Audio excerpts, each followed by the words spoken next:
Hey everyone, my name is Ben and welcome to Liberty Theory. This is a new show that I'm starting with my brother Ryan. Fundamentally, we will be talking about philosophy, morality, and society. From time to time, we'll talk about current events, but we don't want this show to be about chasing after hectic news cycles. This week, Ryan and I will be talking about the second GOP presidential debate that occurred last week. At the end of the debate, Marco Rubio mentioned universal principles and how they made America great.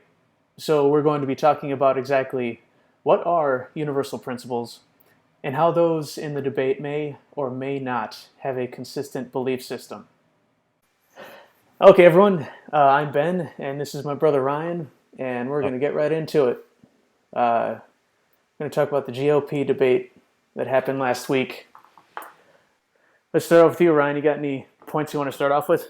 Yeah, we've talked about this a bit beforehand, and I've just been thinking about it more and more, and something came to my something kind of came to me. I realized I looked up the Constitution, and I looked up the responsibilities and the power that the president has, and something kind of struck me.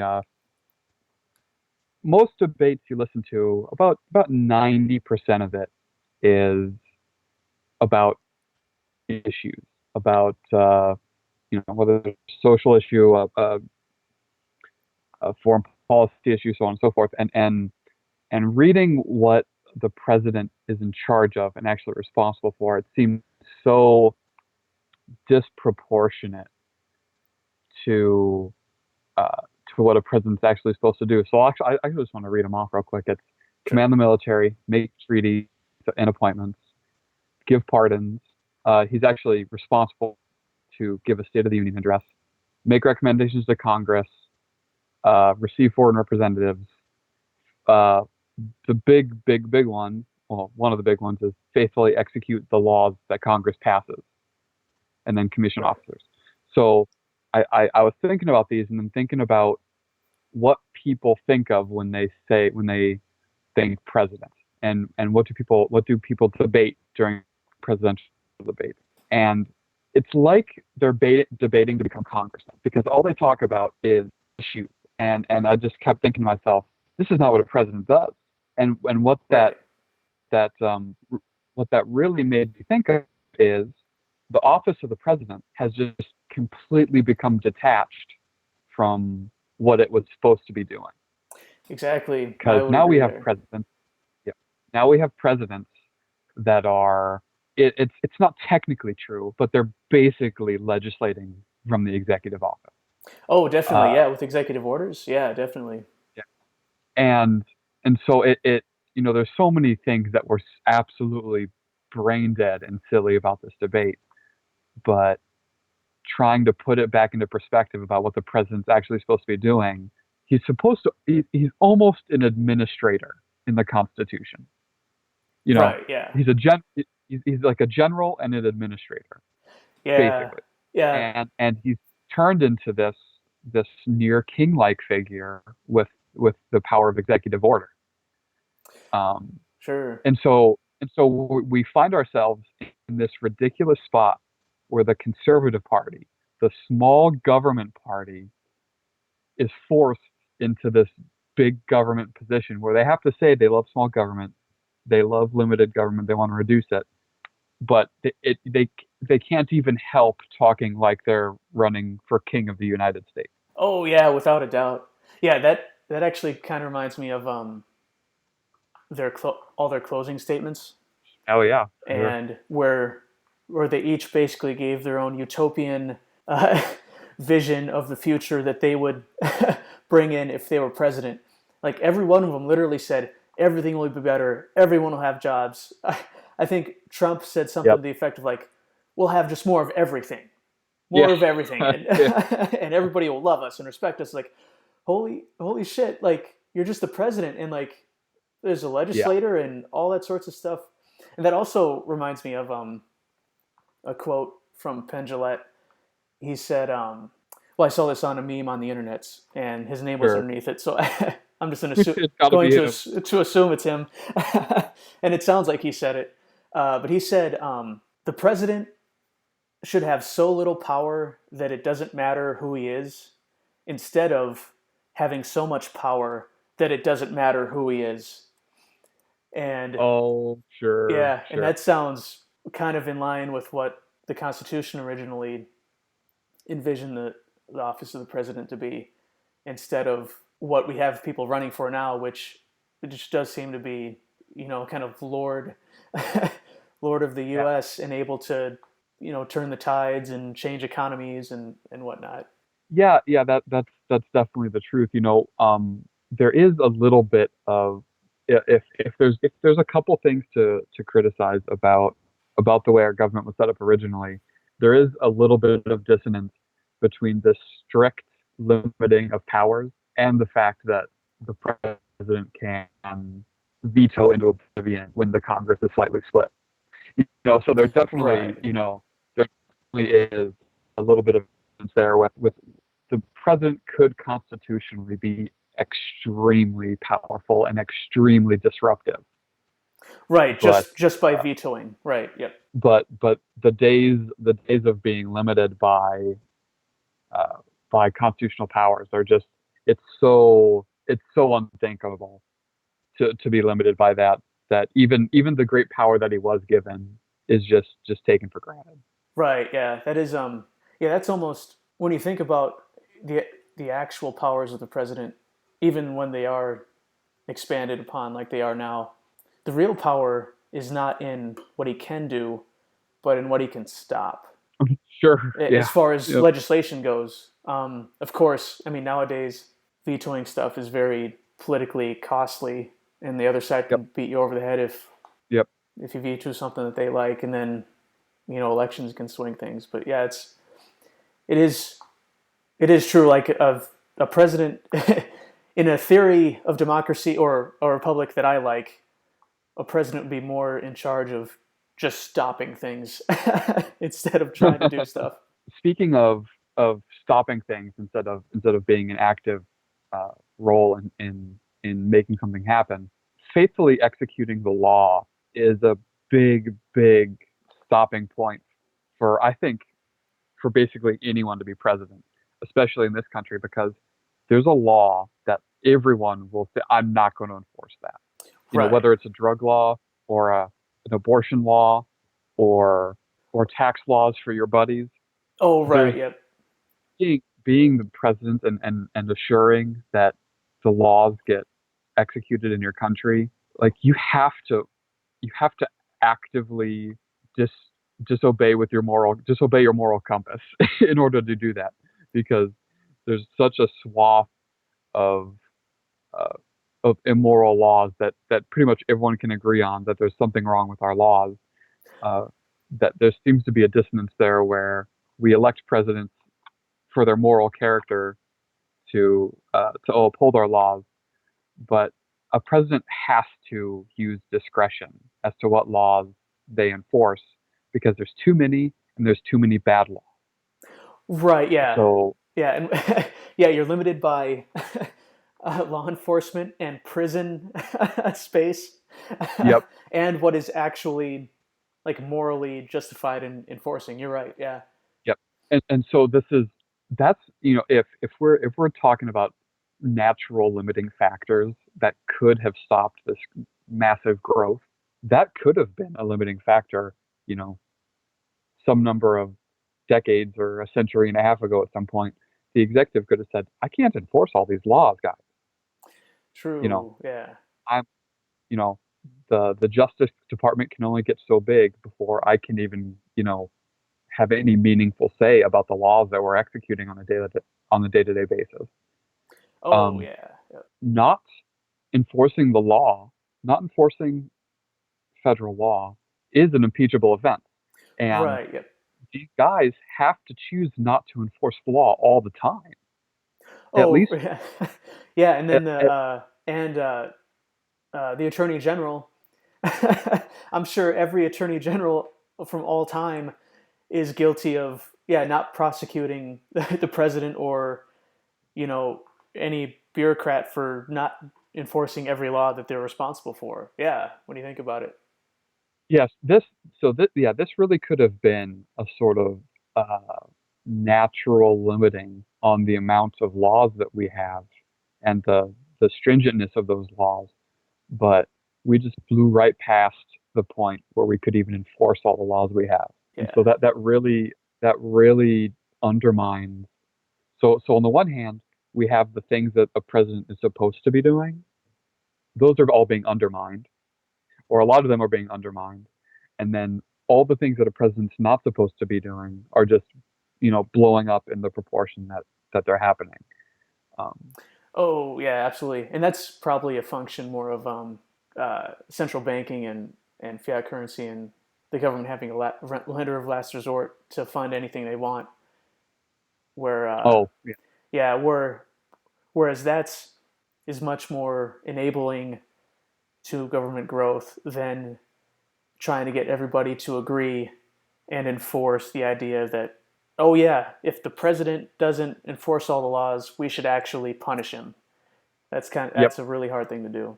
Well, Ben, that reminds me of another thing that I wanted to talk about, which was the fact that this has been talked about 100, 1,000, a million times, but we hear the mantra over and over again that our elected officials answer to us, answer to the public.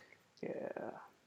But this is just another example of how the responsibility and the accountability that political that that people in political office hold is so much less than we perceive. So Yeah. at some point, we've talked about this before, Ben. At some point, we decided to accrue a national debt, and the people theoretically could have voted out all those bastards and put in new people that would reduce the debt. And at Yeah. some point, we started making too many laws that the executive office couldn't enforce them all. And theoretically, we could have voted out all those bastards, brought in more, and brought in different congressmen to reduce the amount of laws and get these things actually enforceable and reasonable. But that never happened. It's just that old thing. Once a government program starts, it never stops. Oh yeah. And Yeah. There's nothing so permanent as a temporary government program. I forget who said but that. but we hear over and over again that our politicians are accountable to us just does not hold water with what we see. Oh right. Yeah. And I think ultimately accountability is more than just, oh, if you do something bad, you're not going to get reelected. Like, is that really a punishment? I don't think that's a punishment. Yep. Uh, Yep. if There's got to be some way to figure out like criminal, punishments for a lot of this stuff. Like I don't know, creating debt that's as much as the GDP. That's got to be some. Yeah. That's theft on a generational scale. But actually, I think I want to roll it back to, so in kind of line with, we were saying that all the candidates on stage are kind of in this weird pageant, promising a lot of things that originally the government or the Constitution would not allow the president to do, Yep. and so Yep. it's turned into this pageant. And then, speaking of which, we have Donald Trump leading in polls, and actually he owns, Yep. doesn't he own Miss America or something? I think he owns. Oh yeah. Yeah. Yeah. I believe he does. Yeah. Wait a Yeah. minute. Strange. Strange how he owns that, and he's rocking out on the most on the pageant to now determine he's in the most now powerful he's in a person in the pageant. country. Now he's in a pageant. Exactly. Yep. Thank God he's not going to be in a swimsuit or a bikini. Ugh, it'd be so bad. But I think, and the kind of the example of, labeling this a pageant is kind of interesting on a couple different levels, because one, right, they are kind of pretending and, peacocking about what they can do in the office, and then, but also, especially, barely any of them, like, there's no substantive difference between any of their policies. As I was watching the debate, even though Trump is bold and goofy and he makes gaffes and insults people and stuff, when they were actually talking about certain policies and stuff, he kind of just fell in line with everybody else. And so it's really Yep. it's it's really like a highlights the fact that his popularity is completely based on his perception and how people perceive him, and not necessarily what he actually thinks. Yeah. Yep. Well, there's once again a, another problem with having a government run by elected officials or government at all is Yep. that the game theory of the mean voter theory will always win you the election. So you just Right. determine what the median or the mean voter is, and you just position yourself one iota to the right or one iota to the left Yep. of what the average person thinks, Yeah. and so you suck up you suck up 50.1% of the vote, and if you want to get elected, you have to do it that way, because anyone that holds any number of controversial opinions will just simply alienate too many people.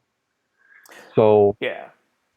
we bring up Trump, and people say he's loud, he's boisterous, he's rude, he's sexist, he's racist, so on and so forth. But what in the end, what he may just be better at figuring out what the mean voter wants than we all want to give him credit for. Um, Yeah. just because he says things in a slightly ruder way does not mean that his policies are actually anything but Oh, right. average. Yeah. And it's actually it's not a very flattering uh, representation of kind of the public at large, because he is those things, and he says those things, but then he gets a lot of support. So there's definitely a big portion of the country that is into that, I guess. Whether that's because they are really that lowbrow, or because they're just angry at the establishment, or Well, there's a lot of shirt and tie professional Republican citizens out there that are getting on the Trump bandwagon, and they've always voted the safe conservative Republican route. And I don't know if it's 8 years of Obama that's pushed them off into the crazy train of Trump, or if it's just this natural progression of things getting out of hand where they just want someone that's a disruptor. They just want a loudmouth. They want someone right. that will at least fuck things up for a little bit. Yeah, exactly. Yeah. um, It might be some weird perverse urge that a lot of people have, just to watch the world burn. You know what? If we're gonna burn, we might as well put a Nero into office, so he well, can fiddle while yeah, everything goes down. you can look at it at a smaller scale and just at least Washington D.C. will, you know, at least all, he might he might he may or may not have some good ideas. That's really beyond the point. It will set on fire all of the uh, PC Republicans and Democrats if Trump is the president. All of Yeah. these all of these career politicians that have made a career off of selling off their ideals. What do you do when someone like that gets into office? You know, Democrats Yeah. hated having Bush president, and Trump would just inflame them way, way more. Oh yeah. And So he is kind of guy that seems like he's like egotistical enough or crazy enough to where like he wouldn't be the one selling his principles. He'd be the one buying other people's principles, kind of thing.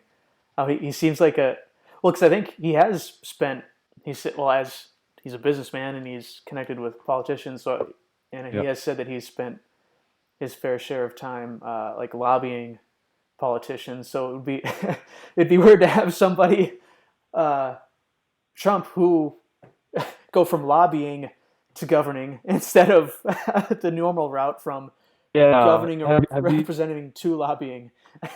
have you ever heard the phrase strategic insanity? No.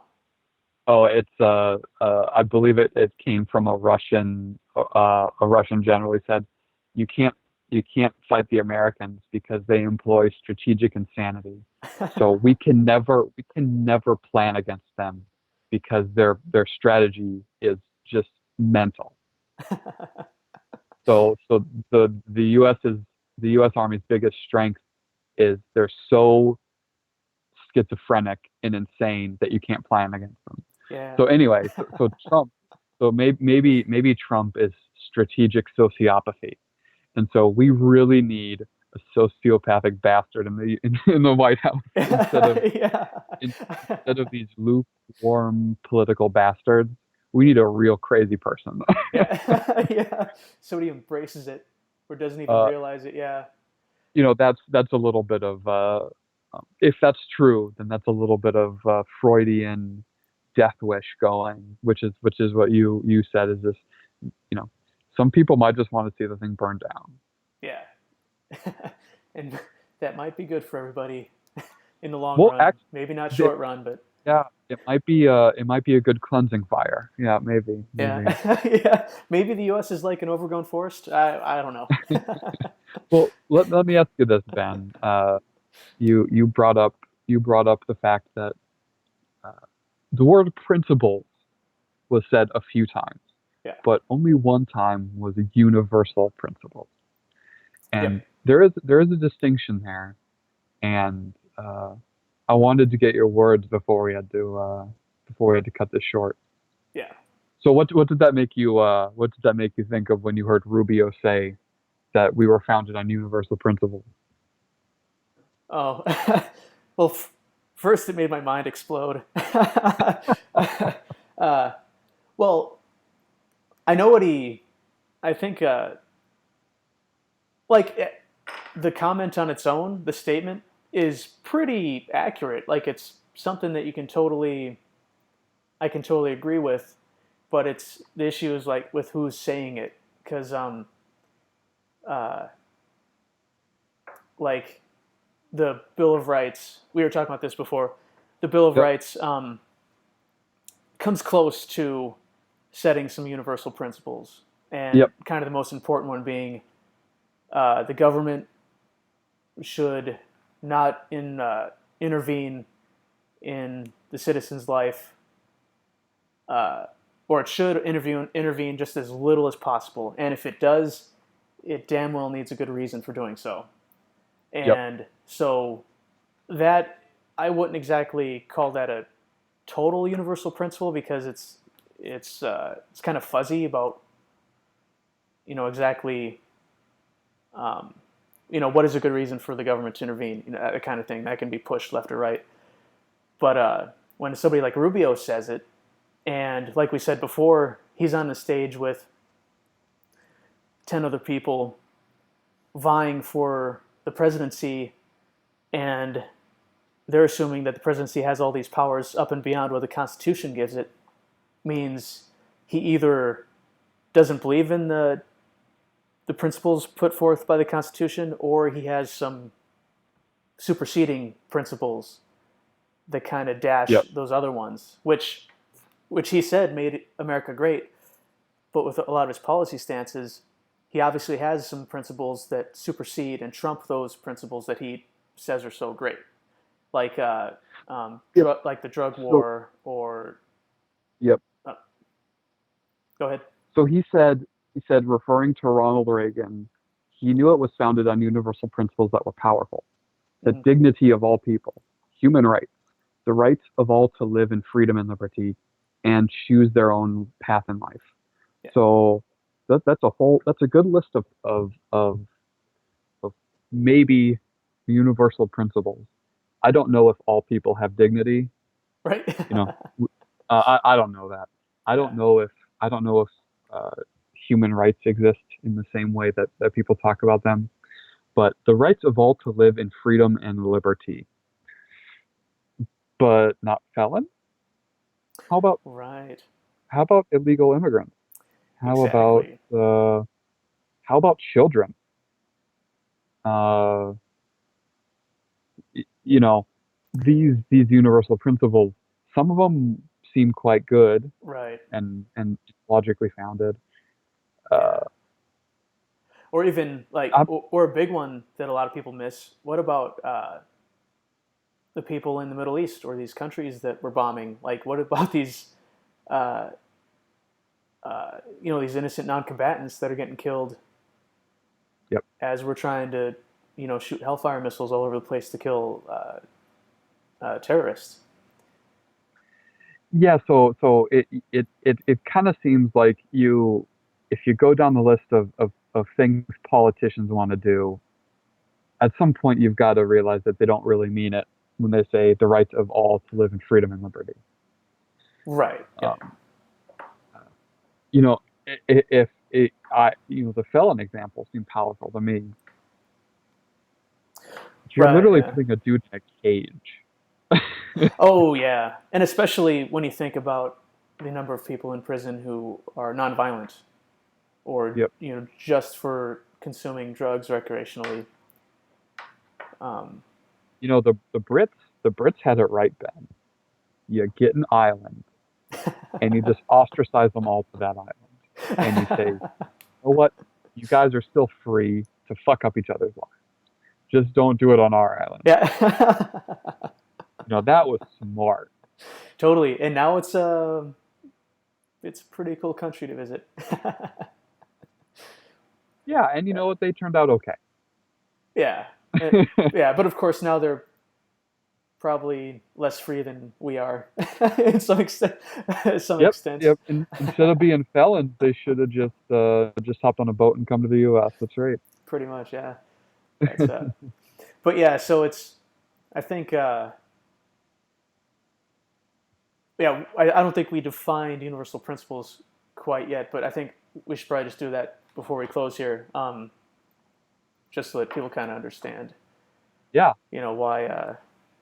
Why when I say something like, if a U.S. citizen has a right to life, why doesn't somebody in Afghanistan deserve right to life, but we're kind of okay when they get killed by a drone strike? So universal means it applies over to everyone and kind of no matter who you are.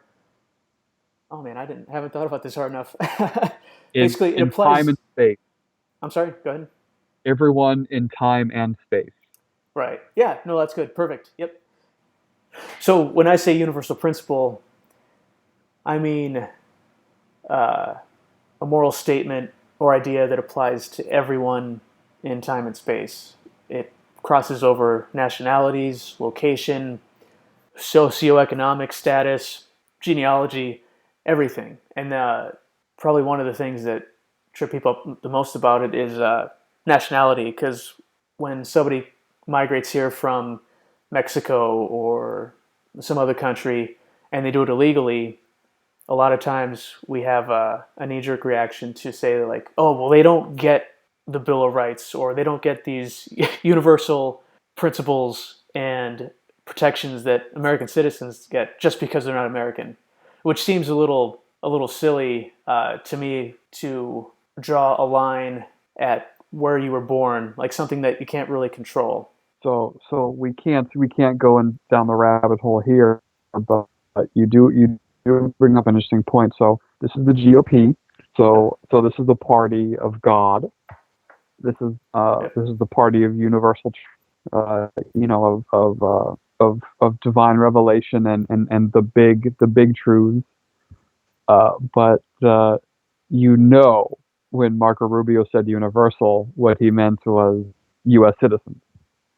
Absolutely. Yep. Uh, so Yeah, it's especially interesting when you think about like immigration over time, because back during Ellis Island and 100 years ago or a lot earlier in our history, immigration was pretty much open doors. Anybody who can get here and take care of themselves, come on over, give it your best shot. But then today, it's not that. It's, oh, you can't come here and take our jobs. Oh, you can't yep, come here yep, and leech off of our welfare state, which that's a whole other topic on itself. But Well, I think, it is, yeah, to say it succinctly, Ben, it's in an attempt to be as humane, as egalitarian, and as equal and nice as possible. We've turned ourselves from a country that wants that immigrant that wants to set up a new life for himself. It's like, great, come in here. We're all working our ass off trying to get our families fed and build up new stuff. Come join us.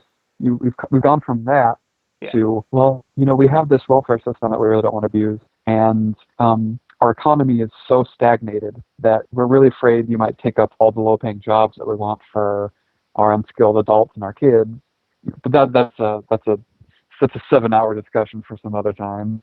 yeah, yeah. Immigration is definitely a big one. But yeah, I think, man, yeah, there's so much more to go on that. But I imagine there'll be more GOP debates. Maybe after the next one, we can go more into universality and what the candidates are saying, because there is a plenty to be said about it. But yeah, I think we are coming to our time. Thanks, Ryan, and we'll see you on the next episode.